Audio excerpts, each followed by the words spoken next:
हर हर महादेव। प्रिय श्रोताओं, क्या आपने कभी यह सोचा है कि कोई इंसान जो रोज भगवान का नाम लेता है, मंदिर भी जाता है, पूजा पाठ भी करता है, फिर भी उसके जीवन में दुख, अभाव और अशांति क्यों बनी रहती है? क्या केवल भगवान का नाम लेना ही जीवन की सभी समस्याओं का समाधान है, या फिर भक्ति के पीछे छिपा कोई ऐसा गूढ़ सत्य है जिसे हम समझ ही नहीं पाते? कई लोग कहते हैं, मैं तो भगवान को मानता हूँ, फिर मेरे साथ ही ऐसा क्यों हो जाता है? लेकिन शायद हम यह नहीं समझते कि भगवान को मानने और भगवान पर चलने में बहुत बड़ा अंतर होता है। आज की यह कथा उसी अंतर को उजागर करेगी, जहाँ एक ऐसा व्यक्ति है जिसके पास कुछ भी नहीं, फिर भी वह भीतर से पूर्ण है, और दूसरा ऐसा है जिसके पास सब कुछ है, फिर भी वह बेचैन और दुखी है। इस कथा में भगवान स्वयं यह प्रकट करेंगे कि वे किसे धन देते हैं, किस से छीनते हैं, और क्यों कई बार नाम जपने वाला भी जीवन की पीड़ा से मुक्त नहीं हो पाता। तो बने रहिए इस कथा के अंत तक, क्योंकि आज की यह कथा केवल सुनने के लिए नहीं बल्कि अपने जीवन को समझने के लिए है। आज की कथा में हम जानेंगे कि आखिर भगवान का नाम लेने के बाद भी इंसान दुखी क्यों रह जाता है। सांझ का समय था। एक पीपल की ऊंची डाल पर एक काला कौवा बैठा हुआ था। उसकी आंखों में अजीब सी चमक थी, ऐसी चमक जो केवल देखी हुई पीड़ा और समझे हुए सत्य से जन्म लेती है। उसके पास ही उसी डाल पर उसकी कबानी पत्नी बैठी थी। काफी देर से वह कुछ सोच रही थी। फिर अचानक उसने प्रश्न किया, स्वामी, एक बात पूछूं? कौवे ने चोंच बंद रखी, आंखें बंद की, मानो जानता हो कि यह प्रश्न साधारण नहीं होगा।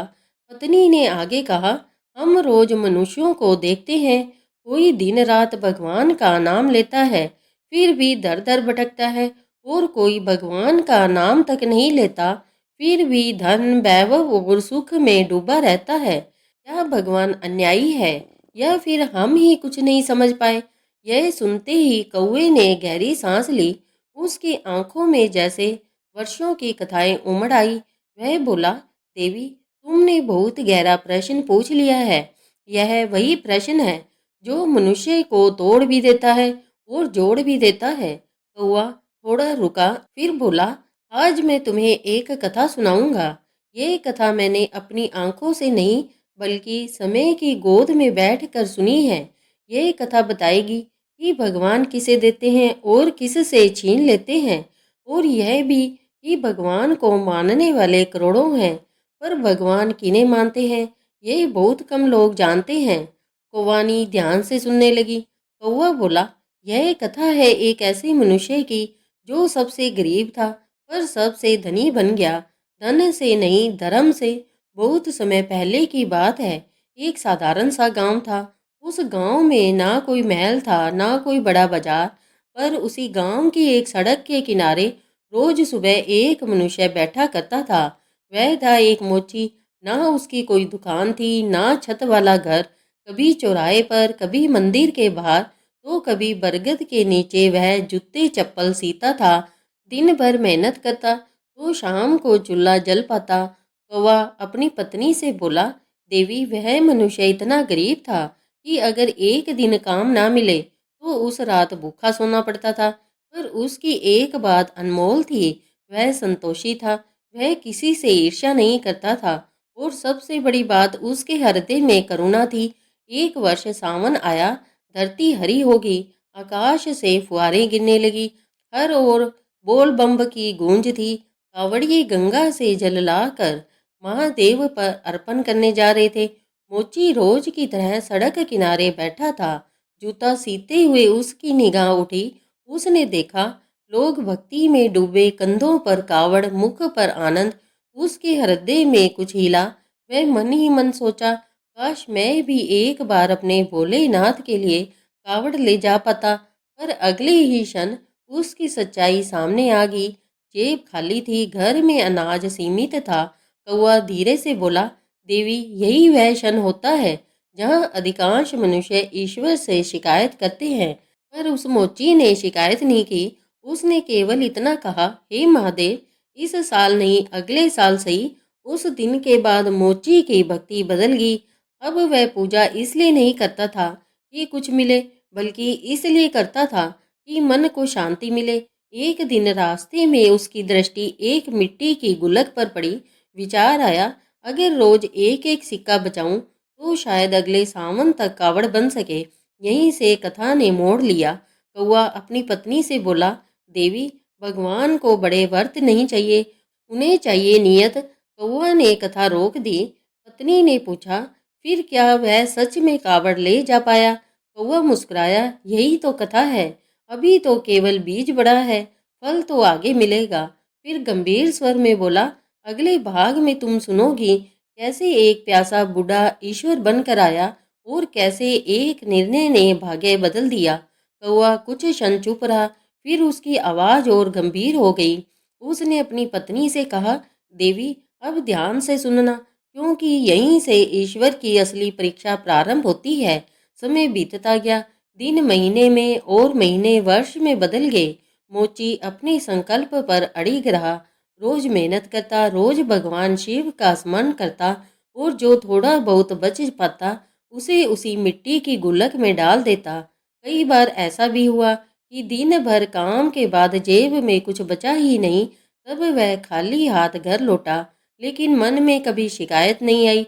वह केवल इतना कहता, हे भोलेनाथ, आज नहीं बचा तो क्या हुआ, आपकी इच्छा रही तो कल बच जाएगा। उसकी पत्नी भी उसी भावना से जुड़ गई। वह भी घर के छोटे छोटे त्याग करने लगी। कभी अपने हिस्से की रोटी कम कर देती, कभी आवश्यकता को टाल देती। इस प्रकार गुल्लक धीरे धीरे बढ़ने लगी और साथ ही बढ़ता गया उस मोची का विश्वास। इधर सावन फिर से आने को था। वातावरण फिर से शिवमय होने लगा। हर ओर कावड़ यात्राओं की चर्चा होने लगी।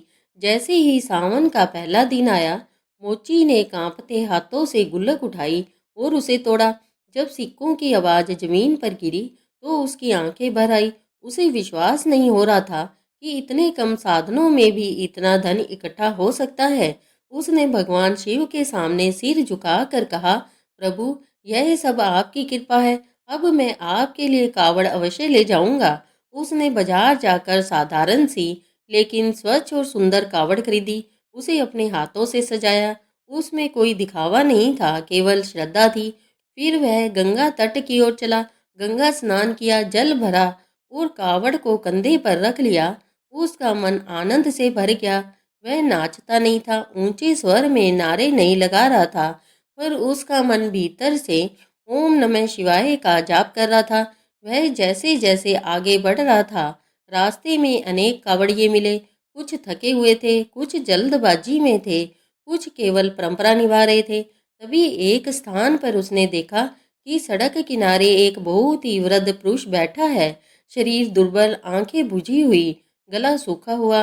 वह हर आने जाने वाले से पानी मांग रहा था, लेकिन कोई रुक नहीं रहा था। कोई कहता यह जल शिव का है, कोई कहता आगे देर हो रही है, कोई उसे झिड़क देता। वह बूढ़ा बार बार करुण स्वर में कहता, बेटा, एक घूंट जल दे दो, प्राण निकल रहे हैं। परंतु भक्तों की भीड़ में मानवता कहीं दब गई थी। कौआ अपनी पत्नी से बोला, देवी, यही वह क्षण है जहाँ अधिकतर लोग धर्म और दया में फर्क नहीं कर पाते। मोची जब वहां पहुंचा तो वह दृश्य देख कर ठिठक गया। बूढ़े की हालत देख कर उसका हृदय कांप उठा। बूढ़े ने उसे देख कर फिर वही विनती की, बेटा, अगर आज पानी ना मिला तो मैं जीवित नहीं बचूंगा। मोची के हाथ कांपने लगे। उसकी आंखों के सामने पूरा एक वर्ष घूम गया। वह गुल्लक, वह त्याग, वह सपना। एक पल के लिए उसका मन डगमगाया। फिर उसने भीतर झांका और अपने आप से पूछा, क्या मेरा धर्म केवल जल चढ़ाना है या किसी प्राणी की रक्षा करना? उसी क्षण उसने निर्णय ले लिया।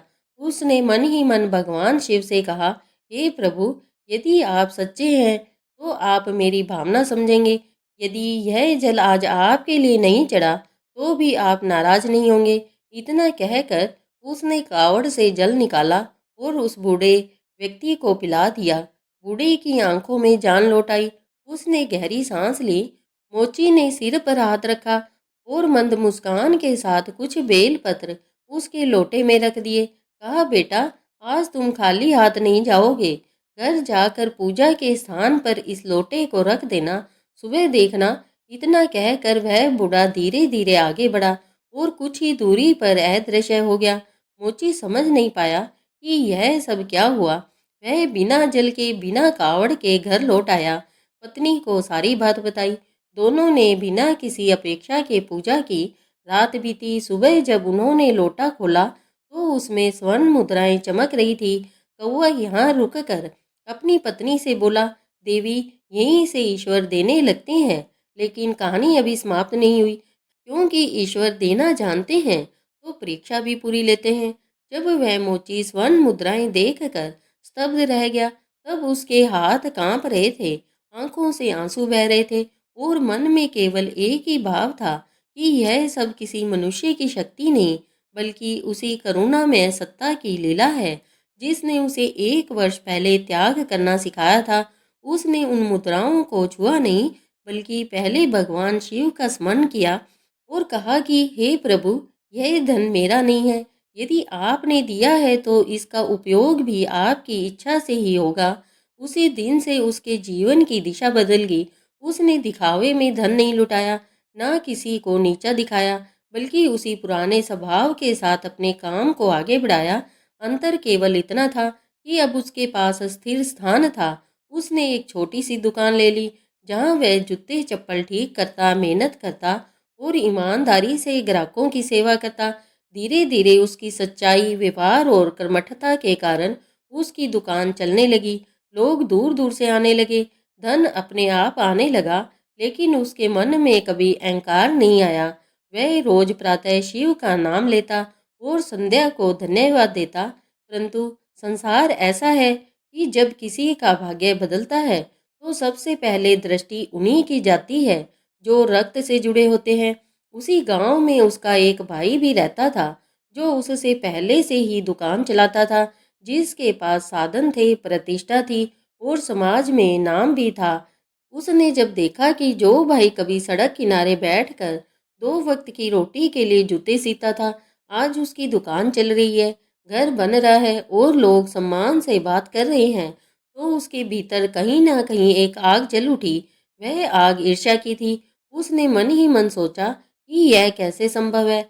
यह तो कल तक मुझसे सहायता मांगने की स्थिति में था, इसके पास अचानक इतना धन कहाँ से आ गया। उसने पहले तो अनदेखा कर दिया, फिर निगरानी करने लगा, फिर बातें बनाने लगा और अंततः उसका मन इतना दूषित हो गया कि उसने यह मान लिया कि यदि वह आगे बढ़ रहा है तो अवश्य उसने कोई गलत रास्ता अपनाया होगा। यही वह क्षण होता है जहाँ मनुष्य का पतन आरंभ होता है। एक दिन उसने गांव में यह बात फैला दी कि उसका भाई चोरी करता है। उसने लोगों से कहा कि मेरी दुकान से सामान और पैसे गायब हुए हैं और वही सब उसके पास पहुंचे हैं, क्योंकि इसके पास कोई और साधन तो हो ही नहीं सकता। यह बात आग की तरह फैली। लोग वही मान लेते हैं जो उनकी सोच से मेल खाता हो। किसी ने यह नहीं सोचा कि यदि वह सच में चोर होता तो उसका स्वभाव बदल गया होता, उसका व्यवहार कठोर हो गया होता। परंतु भीड़ विवेक से नहीं चलती, वह शोर से चलती है। मोची को जब यह पता चला कि उस पर चोरी का आरोप लगाया जा रहा है, तो वह भीतर से टूट गया। वह दुकान बंद कर कर चला गया। पत्नी ने पूछा तो उसने सारी बात बताई। उसकी आंखों से आंसू बह रहे थे। उसने कहा कि हे प्रभु, आपने मुझे दिया, पर आज वही धन मेरे लिए अभिशाप बन रहा है। लोग मुझे चोर कह रहे हैं। मेरा अपना भाई मुझ पर उंगली उठा रहा है। मैं किससे न्याय मांगू। उसने फिर भी किसी से झगड़ा नहीं किया। पंचायत बुलाई गई। गांव के लोग इकट्ठा हुए। भाई ने ऊंचे स्वर में आरोप लगाए। लोगों ने कठोर प्रश्न पूछे। मोची ने शांत स्वर में केवल सत्य कहा कि उसने कुछ नहीं चुराया। जो कुछ मिला वह ईश्वर की कृपा से मिला। उसने बूढ़े साधु की पूरी कथा सुनाई। परंतु जहाँ लोभ होता है वहाँ विश्वास नहीं टिकता। लोग हंसने लगे। किसी ने कहा यह ढोंग है, किसी ने कहा यह कहानी है, किसी ने कहा यह छल है। मोची का मन टूट रहा था, पर उसने झूठ नहीं बोला।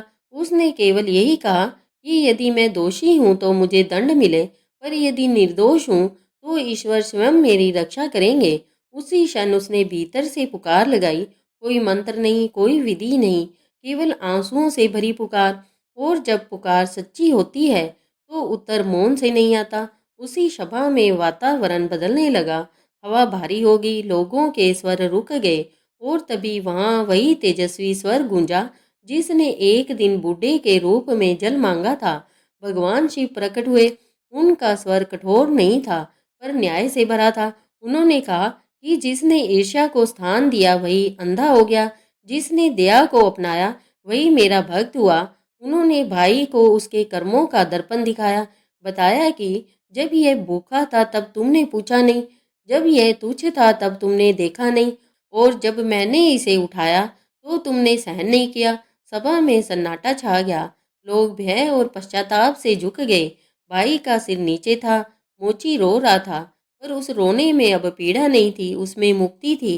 भगवान शिव ने कहा कि जो मैं देता हूँ वह परीक्षा के बाद देता हूँ, और जो छीनता हूँ वह अधर्म के कारण छीनता हूँ। फिर उन्होंने मोची से कहा कि धन स्थायी नहीं है, पर भक्ति स्थायी है, इसे कभी मत छोड़ना। इतना कहकर वे अंतर्ध्यान हो गए। तो वह यहाँ आकर रुक गया और अपनी पत्नी से कहा, देवी यही है, यहाँ ईश्वर मौन रहते हैं पर देखते सब कुछ है, और जब समय आता है तो न्याय स्वयं प्रकट होता है। जब भगवान शिव अंतर्ध्यान हो गए तो सभा में एक अजीब सा सन्नाटा छा गया। कोई कुछ बोल नहीं पा रहा था। जिन आंखों में कुछ देर पहले तक संदेह और उपहास था, उनमें अब भय और पश्चाताप तैर रहा था। गांव के वही लोग जो मोची को चोर कह रहे थे, अब उसकी ओर देखने का साहस नहीं कर पा रहे थे। पंचों के सिर झुके हुए थे, और उसका भाई जो अब तक ऊंचे स्वर में आरोप लगा रहा था, उसी धरती को घूर रहा था जिस पर खड़े होकर उसने अपने ही रक्त को अपमानित किया था। मोची के भीतर उस समय कोई क्रोध नहीं था, कोई प्रतिशोध नहीं था, बल्कि एक अजीब सी शांति थी। जैसे वर्षों से दबा कोई बोझ उतर गया हो। वह जान गया था कि ईश्वर देर करते हैं पर अन्याय नहीं करते। उधर उसका भाई भीतर ही भीतर टूट चुका था। समाज में उसकी प्रतिष्ठा, जिस पर उसे घमंड था, उसी प्रतिष्ठा की नींव दरक चुकी थी। लोग अब उसे दूरी बनाने लगे। उसकी बातों पर विश्वास नहीं रहा। व्यापार में भी धीरे धीरे गिरावट आने लगी। ग्राहक कम होने लगे, क्योंकि जहाँ छल और ईर्ष्या होती है वहाँ लक्ष्मी स्थिर नहीं रहती। यह कोई आकस्मिक दंड नहीं था, बल्कि कर्मों का स्वाभाविक परिणाम था। वह रातों को सो नहीं पाता। उसे बार बार वही दृश्य याद आता जब भगवान शिव ने उसके कर्मों को उजागर किया था। भीतर से ग्लानि उसे खाए जा रही थी। दूसरी ओर मोची का जीवन बाहरी रूप से सुखद हो गया था, पर भीतर वह पहले से भी अधिक विनम्र हो गया। उसने कभी यह नहीं कहा कि देखो भगवान मेरे पक्ष में आए। उसने कभी भाई को ताना नहीं मारा, बल्कि एक दिन स्वयं उसके घर गया, उसके चरणों में बैठकर बोला कि भाई, यदि मुझसे जाने अनजाने में कोई भूल हुई हो तो मुझे क्षमा कर दो।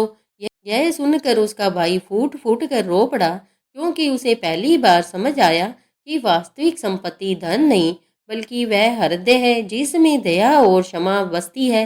मोची ने उस दिन अपने मन में एक संकल्प और लिया कि वह धन को साधन बनाएगा, साधे नहीं।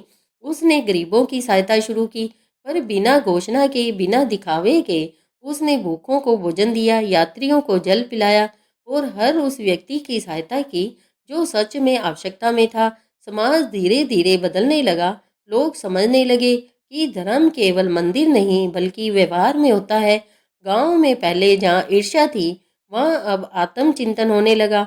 लोग अपने बच्चों को मोची का उदाहरण देने लगे कि देखो, यह है सच्ची भक्ति, जो पाने के बाद भी झुकना सिखाती है। कौवा अपनी पत्नी से बोला, देवी यही वह चरण होता है जहाँ ईश्वर धन देकर भी भक्त को बांधते नहीं, बल्कि उसे मुक्त कर देते हैं। क्योंकि अब वह भक्त धन का दास नहीं रहता, धन उसका सेवक बन जाता है। मोची की रातें अब भी शिव स्मरण में कटती थी, पर उसकी प्रार्थना बदल चुकी थी। अब वह कुछ मांगता नहीं था, केवल यही कहता था कि हे प्रभु, मुझे इतना विवेक देना कि जो आपने दिया है उसका अहंकार मेरे भीतर ना आए, और जो कभी छिन जाए तो शिकायत मेरे होठों तक ना पहुंचे। यही प्रार्थना उसे भीतर से और ऊंचा उठा रही थी। और यही वह स्थिति थी जहां ईश्वर अंतिम परीक्षा की तैयारी कर रहे थे। जब प्रभात का प्रथम प्रकाश गांव की कच्ची गलियों पर उतरा तो वह दिन साधारण नहीं था, क्योंकि उस भोर में मोची के भीतर वर्षों से संचित साधना अपने पूर्ण निष्कर्ष की ओर बढ़ रही थी। रात भर वह शिव स्मरण में डूबा रहा था। ना आंखों में निंद्रा थी, ना मन में किसी प्रकार की कामना। बस एक सहज स्वीकार था कि जो है वही ईश्वर की इच्छा है। उसी क्षण गांव के बाहर शमशान के समीप वही कौवा और उसकी पत्नी फिर प्रकट हुए, जैसे साक्षी बनने आए हों किसी अंतिम उद्घाटन के। कौवे की पत्नी ने धीरे से पूछा, स्वामी, क्या यही वह अंत है जहाँ ईश्वर अपने भक्त को धन देकर भी बांधते नहीं? तब कौवे ने कहा, नहीं देवी, यही वह क्षण है जहाँ ईश्वर यह देखते हैं कि भक्त धन के रहते भी मुक्त रह पाया या नहीं। उसी समय आकाश में वही दिव्य स्पंदन हुआ, पर इस बार ना कोई भव्य रूप था, ना कोई गर्जना। बस एक अदृश्य उपस्थिति थी जो हृदय के भीतर उतरती चली गई। मोची को ऐसा लगा जैसे कोई उसके अंतर मन से पूछ रहा हो, यदि आज सब कुछ छीन जाए तो क्या तुम्हारी भक्ति कम हो जाएगी? और उसी क्षण उसके भीतर से उत्तर उठा, नहीं प्रभु, क्योंकि जो दिया वह भी तुम्हारा था और जो लिया वह भी तुम्हारा ही होगा। यह सुनते ही मानो अदृश्य रूप से उसकी अंतिम परीक्षा पूर्ण होगी। उसी दिन गांव में एक अनहोनी घटी। अचानक व्यापार के मार्ग बदल गए। जिस बाजार से मोची को लाभ होता था वहां मंदी आ गई। लोग हैरान थे कि जिसके पास सब कुछ था वही शांत कैसे है। पर मोची के चेहरे पर वही संतोष था, वही नम्र मुस्कान। उसने ना किसी को दोष दिया, ना ईश्वर से शिकायत की, बल्कि उसी दिन उसने वह अतिरिक्त धन दान कर दिया जो उसके पास था, क्योंकि अब उसे समझ आ चुका था कि धन का आगमन और निर्गमन दोनों ही ईश्वर की लीला है। उसका भाई, जो अब प्रायश्चित के मार्ग पर था, यह दृश्य देख कर चरणों में गिर पड़ा और बोला, भाई, आज समझ आया कि भगवान ने मुझे क्यों गिराया और तुम्हें क्यों उठाया, क्योंकि उठकर भी तुम झुके रहे और गिर कर भी मैं अकड़ता रहा। मोची ने उसे उठाकर गले लगाया और कहा, गिरना और उठना दोनों ही प्रभु की शिक्षा है, बस जो सीख ले वही धन्य है। उसी शाम गांव के सभी लोग एकत्रित हुए, ना पंचायत के लिए, ना निर्णय के लिए, बल्कि आत्म चिंतन के लिए। उन्होंने पहली बार समझा कि सच्चा धर्म प्रदर्शन नहीं बल्कि संयम है, सच्ची भक्ति मांग नहीं बल्कि समर्पण है, और सच्चा धन वही है जो मन को बांधे नहीं बल्कि मुक्त करे। कौवा और उसकी पत्नी ने यह सब दृश्य देखा और आकाश की ओर उड़ते हुए बोले, आज हमें उत्तर मिल गया। भगवान ना धन देते हैं ना छीनते हैं, वे तो केवल पात्र की परीक्षा लेते हैं। जो पात्र अहंकार से भरा हो उससे छीन कर खाली कर देते हैं, और जो पात्र विनम्र हो उसे भर कर भी हल्का रखते हैं। मोची उस रात फिर शिव का नाम लेकर सोया, पर अब उसकी नींद साधारण मनुष्य की नींद नहीं थी। वह नींद थी उस आत्मा की जिसने संसार में रहते हुए संसार को पकड़ना छोड़ दिया था।